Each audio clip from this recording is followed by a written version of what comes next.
Good morning, everybody, or good afternoon already. There's this website, Quora. I really find it to be quite annoying. I don't know why I joined it, but I'm there. I was trying to answer a question that I saw on Quora. I don't know if it got posted or not. It wasn't really a question. It was really more or less a statement with a question mark at the end. And different people chimed in their answers, and I also kind of chimed in a little bit to my own answer. So the thing that was posed as a question, but was really more or less a grammatically incorrect statement with a question mark at the end, it said something like, I don't remember exactly what it said, but it said something like, I don't think that playing video games on the Sabbath is work, question mark, something like that. It was basically what it said. There were different answers that people had. Now, I didn't look at this person's profile. I don't know if they're Jewish, if they're not Jewish, are they Orthodox, are they conservative, are they Reform? Where are they coming? If they are Jewish, where are they coming from? It's just a kind of dumb-sounding statement. I don't think, with a question mark at the end, I don't think playing video games on the Sabbath is work, question mark. Now, there is a discussion what to do, because, first of all, discussion, what is work? And these are basic things in Judaism. We have 39 forbidden forms of labor. We derive this from a passage in Exodus where it says basically that all of the work for building the tabernacle is not allowed to be done on the Sabbath, and all the more so if you can't build a tabernacle on the Sabbath. So of course you can't be involved in other types of, and any of the things that you're not allowed to do for the tabernacle, obviously you shouldn't be allowed to do for more mundane purposes. Saving a life, of course, is not more mundane than building the tabernacle. Saving a life, you do all these things, but for our own personal business or whatever, it's more important that we first build the tabernacle or the temple, and since that ceases on the Sabbath, so everything ceases on the Sabbath. Well, any of those activities that would be used in the construction of the tabernacle would therefore be prohibited for other purposes as well. And so, for example, it sometimes goes counterintuitive. We know cooking is one of the forbidden labors on the Sabbath, and the reason why we're not allowed to cook on the Sabbath is because in the tabernacle they would cook the dyes to dye the curtains, and since cooking was involved in making these dyes, that's why we're not allowed to cook.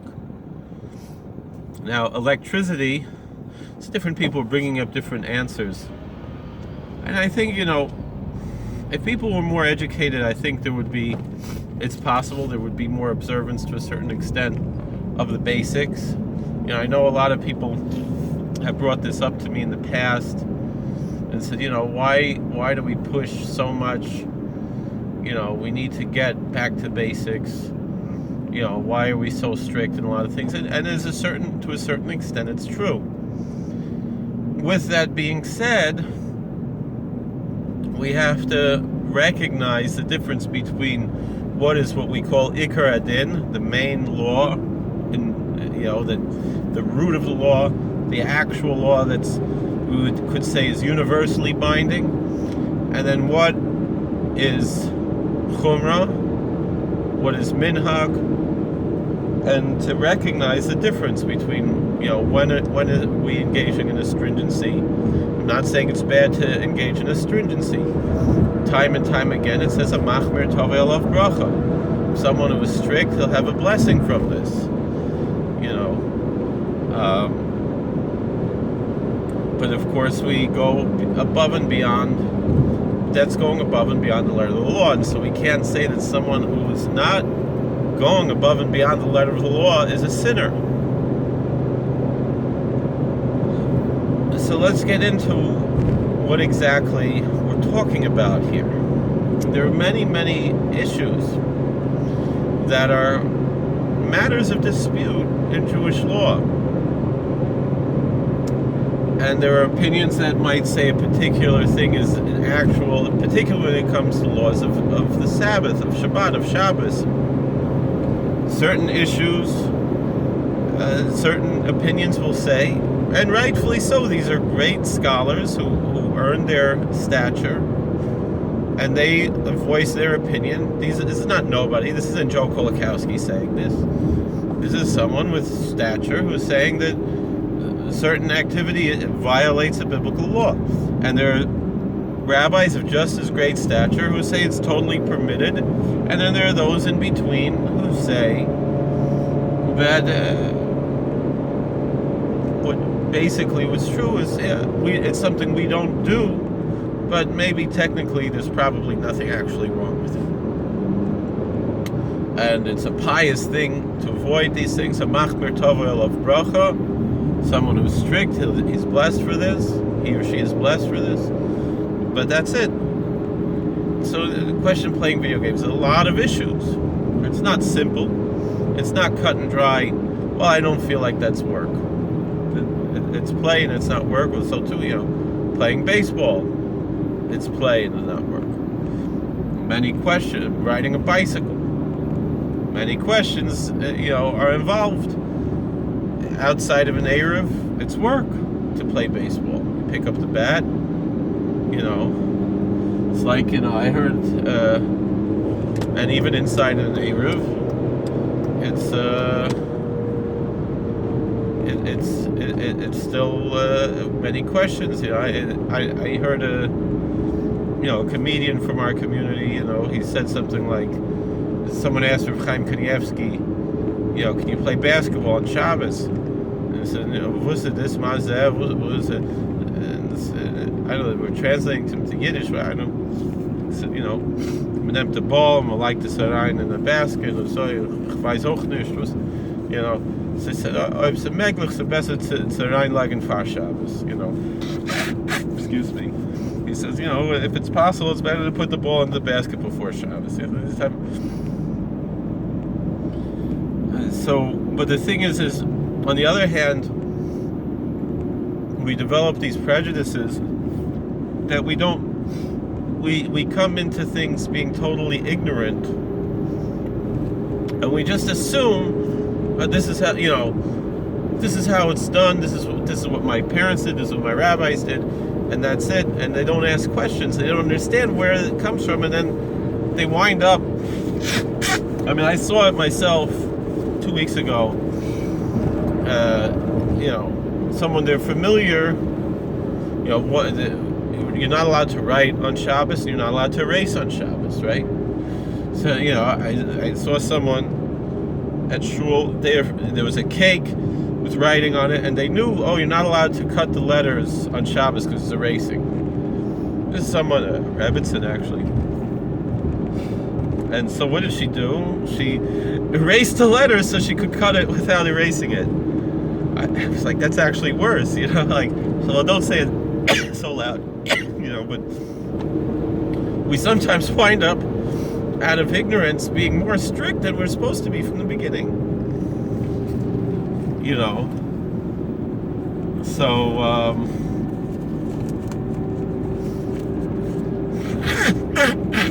excuse me. So anyway, same type of issues we have here. I'm not saying you can play video games on Shabbos. Is it actually a malacha? Particularly, let's say you leave the machine on before Shabbos. It's all plugged in already. You're not really adjusting anything. I don't know how the games work today. It's a cartridge. When I was a kid, you put in the cartridges. I think now they're already in the machine or something, or they're CDs, or I don't know, whatever it is. Computer games. I don't really know. So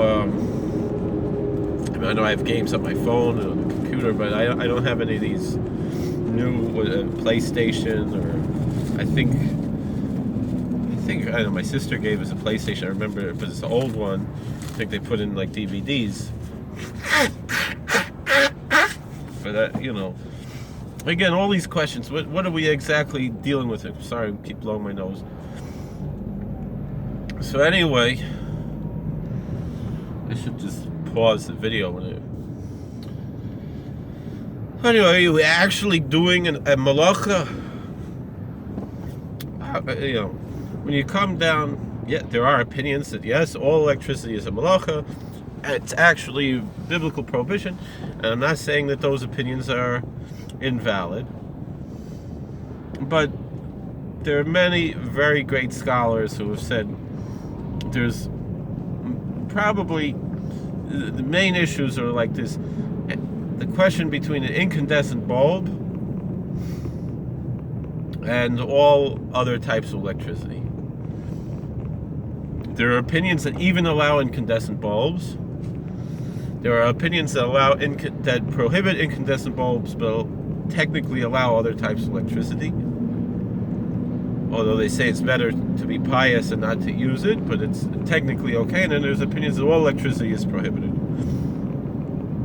So again, you have to understand something else about Judaism. What's binding on all Jews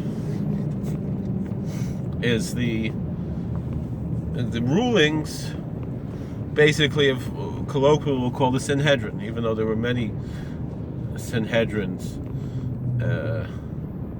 in ancient times. There wasn't only one central one. There were many different courts that used the name Sanhedrin. But the main Supreme Court in Jerusalem that followed the rabbinical law. I'm not talking about the priest's court, which was separate, and it was Sadducees. That's the ones that would, they were the bad ones. They were the ones who would hand over Jews to the Romans. The rabbinical court would never do such a thing. If I have any Christians watching this, such a thing would never happen. And if the Christians read their scriptures, they notice that the high priest was involved. The high priest usually had nothing to do, especially in that time in history, had nothing to do with the rabbinical Sanhedrin. They were two separate worlds. They were two separate parties that fought with each other. Certain times they had infiltrated the main Sanhedrin, but essentially the rabbinical Sanhedrin would never do such a thing. It's a grave sin to hand over a Jew, even a Jew who was liable to the death penalty, to hand him over to the Romans. No such thing from a rabbinical court. The priests, they were puppets of the Romans. It's a different story. So, but let's put that aside. That's not what we're talking about today.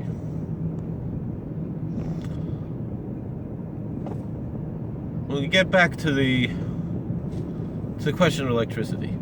Now, the things that are binding on all Jews are whatever are the court rulings of the Sanhedrin. Meaning, however the Sanhedrin understood Scripture, that's what we call biblical law. And however the Sanhedrin ruled in rabbinical matters, it's rabbinical law, and both biblical and rabbinical law are binding on all Jews. Then there are minhagim, there are customs. There are ancient customs also binding on all Jews. Very few of those. One that I can think of particularly is Hoshana Rabbah, in beating the willow branches in Hoshana Rabbah. It's Minik Nevi'im. It's a custom that dates back to the days of the prophets. And that's it. And that's that's something else that we have. And then just beyond that, it's just we have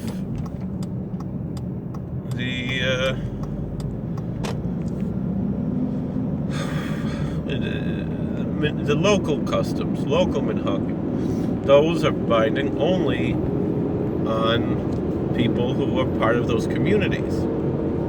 Now, many of these customs have become widespread and are essentially binding because of their widespread nature. Some there are different interpretations of the laws, and some only apply in certain communities. Basically, if you're a member of a particular community, you're supposed to follow those customs. But that being said, Passover is a big example. The different customs. The Sephardic Jews say you're allowed to eat rice and beans, and the Ashkenazic Jews say you're not. And even though most likely there's no real true halachic reason why the Ashkenazic Jews don't eat them, but it is what it is, and we follow these customs, even if historically they're quite problematic. But we do it, and then the Hasidim attributed mystical interpretations to these practices as well.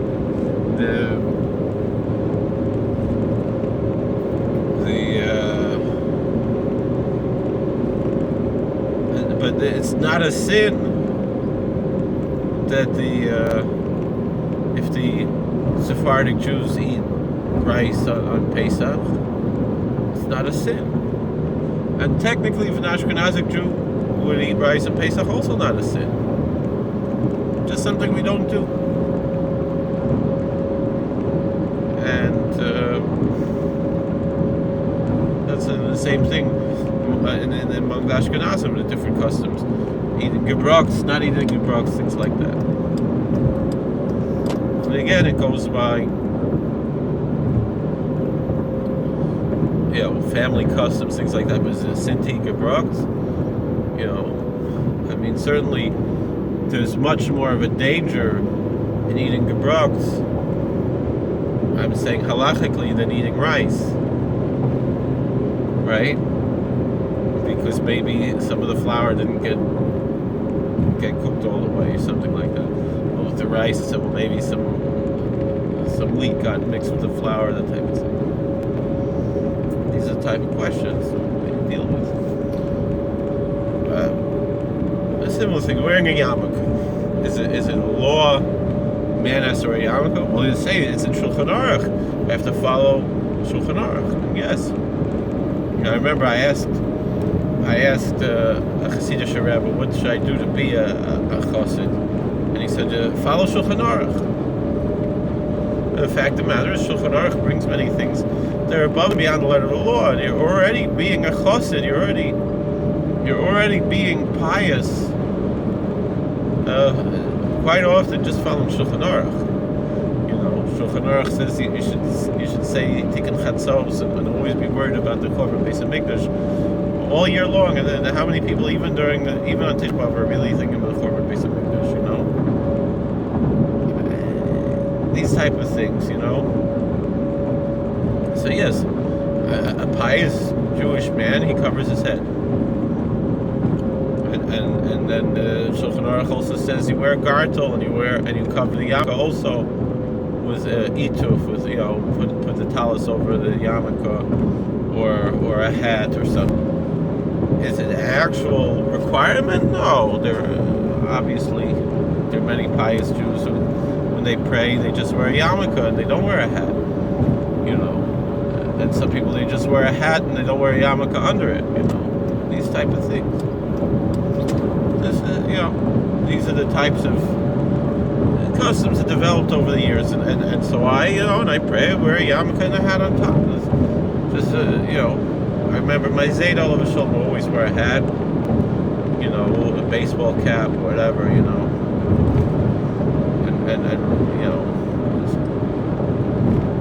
that's except on Shabbos, you usually didn't see him just wearing a yarmulke. And that's how I generally, for many years, conduct myself. Sometimes I get a little lazy, I don't know. But, not that he didn't wear a black hat. He wore just a regular, he wore a baseball cap during the week and a gray fedora or a brown fedora on Shabbos, When he went in the street, it looked like a mensch with a hat and a jacket and tie. It looked menschlich.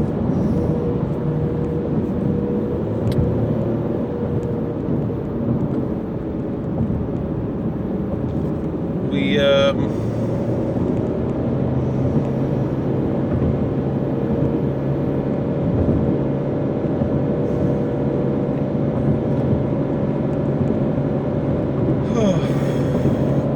in the old days, it's everybody went in the street. You go in the street with a hat, jacket and tie. You wouldn't go in the street without a hat on. People didn't imagine to do such things. It's just the way things were back in the old days.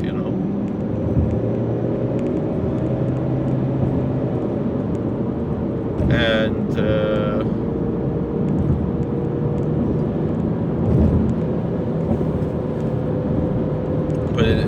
but do you even actually have to wear a yarmulke? Can you?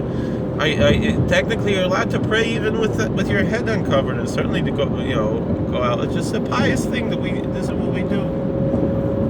This is the way we conduct ourselves.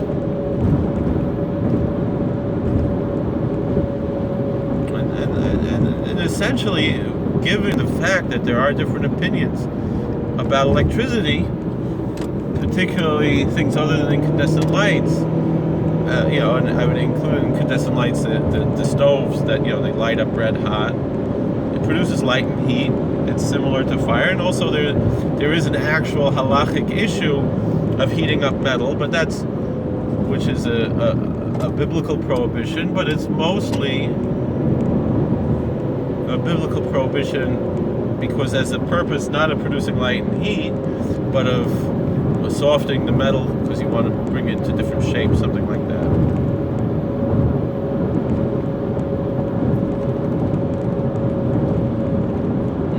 All this being said,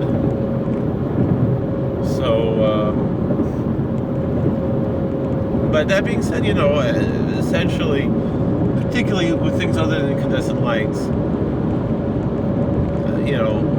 my approach is to say, you're not doing a sin if you're playing video games, for example, in Shabbos.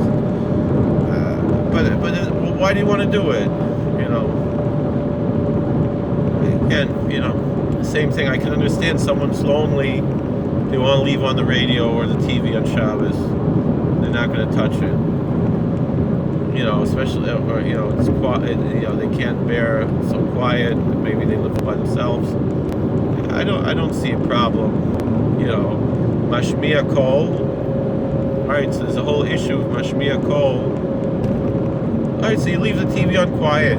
You put the volume off and you have closed captions on or something. Also could be a way, just you feel bored, you can't, and Mashmiya kol, it's really just the issue of something you're doing on Shabbos, and many of these issues, they're not so simple the way, there are many, many issues. Again, so there are many issues to say why one should be strict, but what we should recognize that it's a stringency, perhaps it's a custom, especially, there's a different aspect of the hashkafa that I think is very important. Because many people just assume that we're like Amish, we're like Neo-Luddites, something we're saying, all of this, we have to get away from the technology and this and that.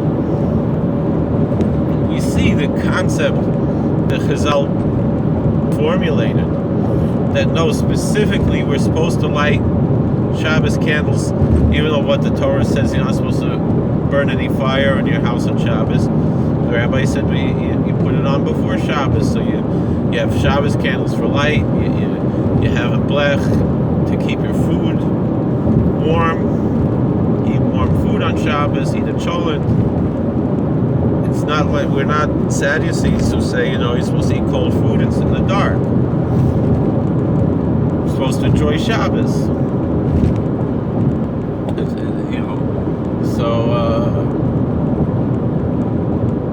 So maybe for certain people, playing the video games is owning Shabbos,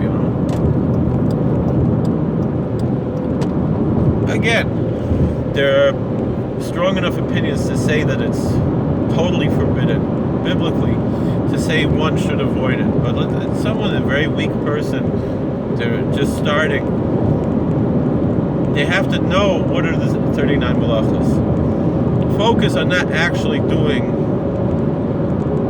anything that's a malacha or anything that's a told of the malacha. Meaning, find out what those are, find out what's actually prohibited according to all opinions, before we start getting into this whole question of these side issues, of these new things that didn't exist in ancient times or in medieval times, and we didn't have anyone to really educate it. And so therefore, whatever we have, it's a matter of local custom and opinion. And so you can't really make up your own opinion. Like this guy writing on Quora, oh, I don't think it's work. Your opinion doesn't matter. You're not a scholar. But I'm saying you want to say, I'm following the opinion of Rabbi Rosenberg, who's a rabbi in Canada, who permitted electricity. Rabbi, and then there was David Miller also, and then both of them had a lot of opinions that were very similar on a lot of issues. You want to follow like them, and both of them permitted. There's what to talk about. Again, they were both lenient. You want to say you're following them, there are people who say like this, if you're following a particular posek, you should do everything they say. You can't just say, I'm going to follow the Ben Ish Chai for riding a bike, but not for everything else. But again, there's room to say yes, no. Even the Ben Ish Chai himself, he said he regretted giving a psak about riding a bike. These are the type of questions we have to ask ourselves and figure out what exactly is going on. So,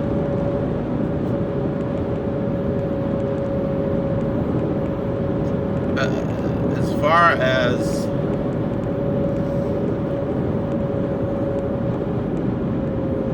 the laws of Shabbos and so forth, who is this person talking? Is it a person who even believes that the Torah is true? These are the bigger issues. Many people in the conservative movement, for example, will follow these more lenient opinions. But how many of those people are careful when it comes to the actual malachas? And how many of these people actually care what the halacha is? Or they just like to go to a conservative shul because that's how they grew up or whatever, and that's all it is. These are the type of questions we have to ask ourselves.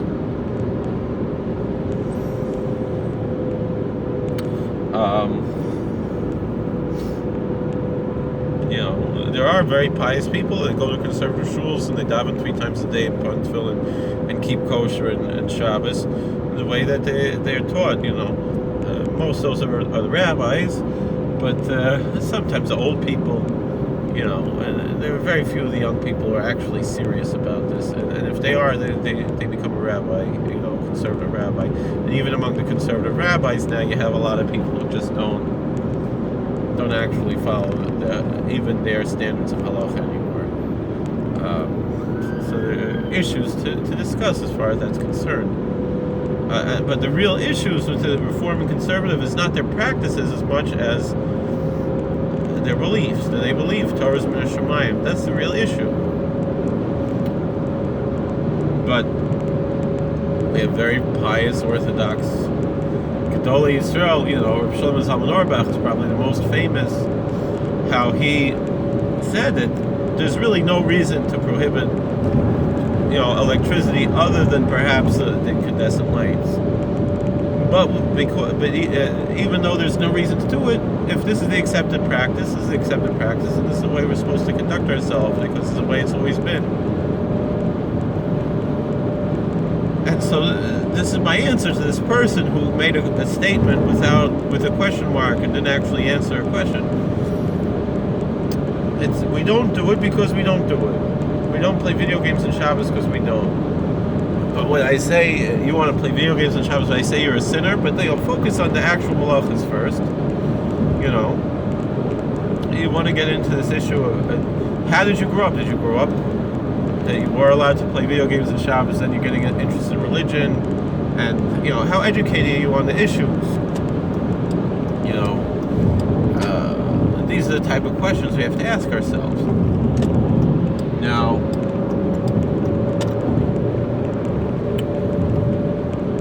I want to bring two examples to show that we're not Neo-Luddites. We're not Amish. Nothing wrong with the Luddites and nothing wrong with the Amish. Just that's not what we are. We're not opposed to technology just for its own sake. Although certain people develop an ideology like that, they're looking for reason. This is a question we have to approach ourselves with. Should we assume things are prohibited until we prove that they're permitted? Something new, right? Or should we assume that something right? The Chassam Sofer, the Heilige Chassam Sofer, I'm a big fan of the Chassam Sofer. The Chassam Sofer himself also was an intellectual person who understood these things. Or is it the other way around? Do we assume something new is permitted until we have proof that it's prohibited? These are the type of issues we have to ask ourselves. And there's room for both approaches in Judaism, to be honest.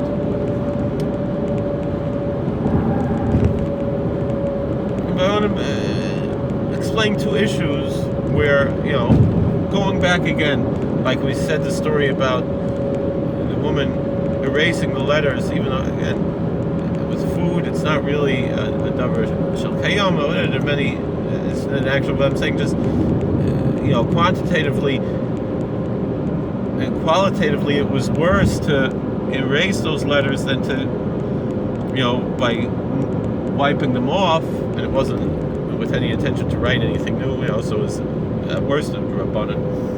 If it's even the Rabbanan, it's a shvus to shvus, whatever it is.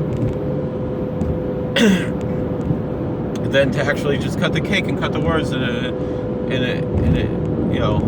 manner that it was cut, So and it's ignorance that can lead. So I want to give two examples.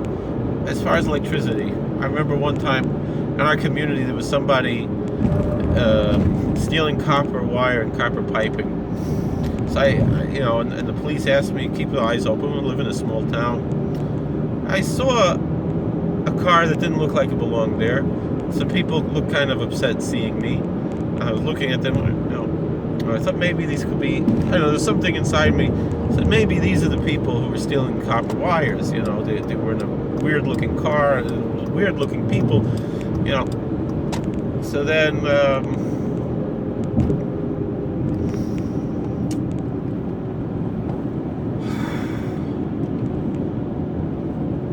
After dealing with this question of but it was Shabbos, so I couldn't take a picture. I didn't have my phone, didn't have any way. So I was just one day I was telling the constable in our town about this, and he said, he was just curious about how our religion works. He said, "Tell me something, sir." He said, "Could you write it with a pen and paper? If you can't take a picture and you can't call." And the answer is, of course, it's much worse to use the pen and paper than to use a telephone. Because the pen and paper existed thousands of years ago. Well, not exactly pen and paper the way we have now, but writing in a normal way, in a way that it's much more similar, as opposed to pixels on a screen. They wouldn't even know what that is in those days. So for sure, we'd say it's a bigger sin to write with the pen and paper than to use the camera, to use the phone, especially the digital cameras. But put in another issue. So we have neighbors. Again, I live in a small town. Rural area, so about a mile and a half from my house there are farms. The rabbi actually, he owns a farm. He owns a dairy farm, and it's well known. People we talk theoretically. he actually sees it practically. It's tsar b'alechaim not to milk a cow. Tsar b'alechaim means it causes, you're not allowed to cause pain to animals. So by not milking a cow, it's causing pain. So if you have a Gentile who wants to take the milk, he can take the milk. It's his, free. If you don't, the Jew has to milk the cows and waste, destroy the milk. So so I was talking to this neighbor of mine about this issue, just curiosity, and he described how exactly does he do it. He said sometimes he has people who are willing to come take the milk, and he just gives it to them. And other times, he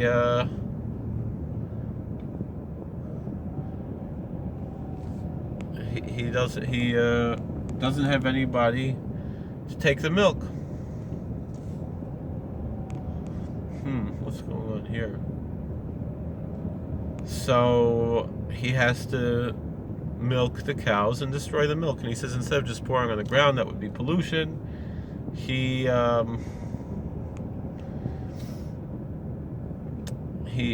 puts the milk. He adds, salt or something to the milk, or bleach, or I don't know, whatever he puts in it to destroy the milk.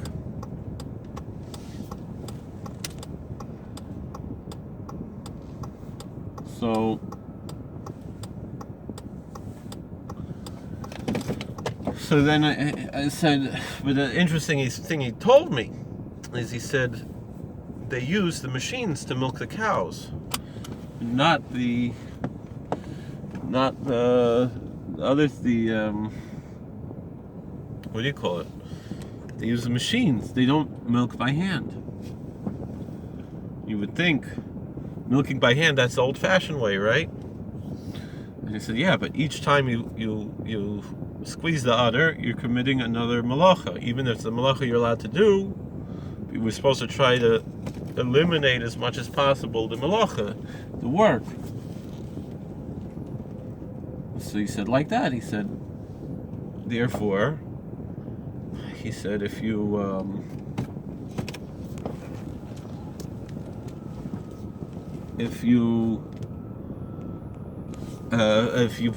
put on the machine, then you're only doing one malacha. You hook up all the cows, you flip the switch, you did one malacha. You did one action. And you're allowed to do it because it's Sar Balechaim and it's Malacha Shein Tzricha L'Guf and all these issues. If it's even a malacha, right? We discussed before, is using electricity even actually a malacha, right? So then, where are they going? So then it's the same type of question.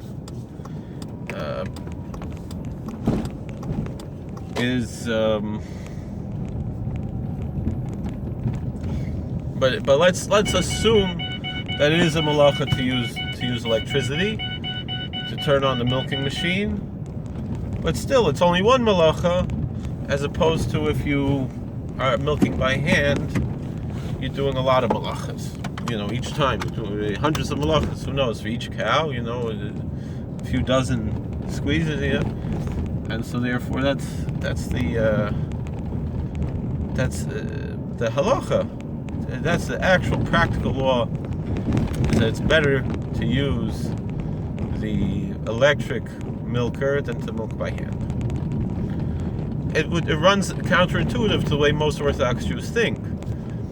But it's the truth. That's the halacha, and so too with other issues. That is the halacha.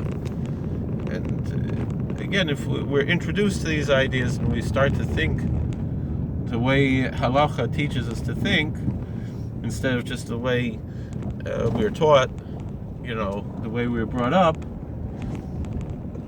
we'll be more educated and more true to what the halacha actually is, as to as opposed to what we think it is. And then in that way, I think many people who have difficulties with keeping halacha, if they know what the halacha actually is as opposed to what they thought it is, they might be more hesitant to throw away their religion. So thank you for watching. God bless. Please like, share, and subscribe, and comment. We'll talk later. I have a shofar. This is an easy shofar. I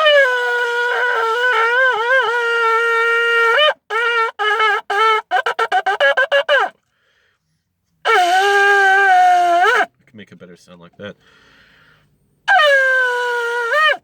Alright, whatever. Alright, we'll talk later. Take care.